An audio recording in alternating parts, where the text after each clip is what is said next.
Ndicela ukuba mandiqale ngoba iyafaminet.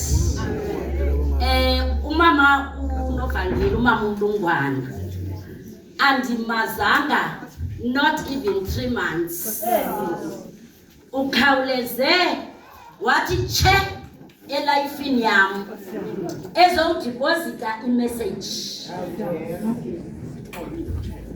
Xa sifumana le nkonzo sinomngcwabo wenye iprayer warrior apho hlaleni ebehleli phaa ngoFebruary. Hleli phaa ndithe mabahlale phaa notata uMlungwana nomama uKhelewe. Kanti loo nto leyo iyarhuqa. Tata uMtsolo Bishop ndilibulisile nonke, ndiyanithanda.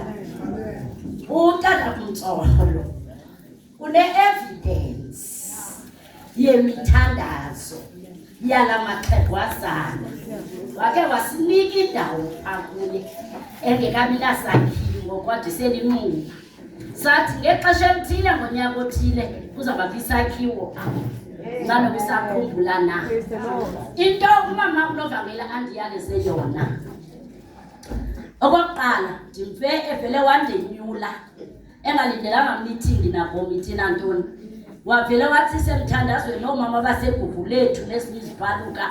Wathi mama uHlobo qala uzwelonke umkhokheli.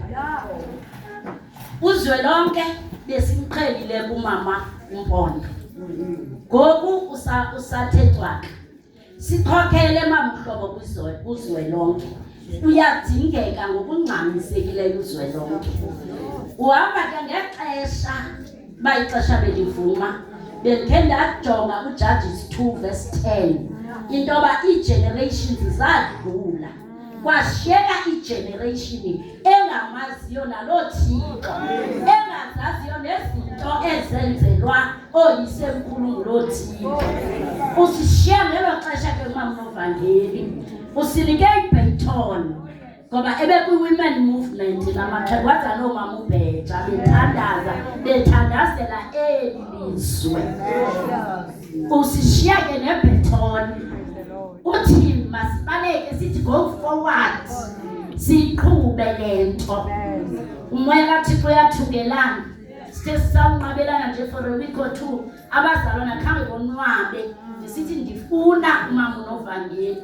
Ndahamba ngenyawo ndamkhangela kwesasitrato khona umama oye wadirector wathi indlu yakhe ingapha. So that means le nto ibiconnectwe nguThixo, akukho mntu unokuyicalula. Bomama arise and pray. Utshaba lubabila abantwana, utshaba lubagqibile abantwana. Silibele okoko salaliswa ngeCovid. Asikavuna ngoku masivukeni bomama. Sithandaze umthandazo, injini yebandla, injini yekhaya, injini yento yonke umthandazo. Amen.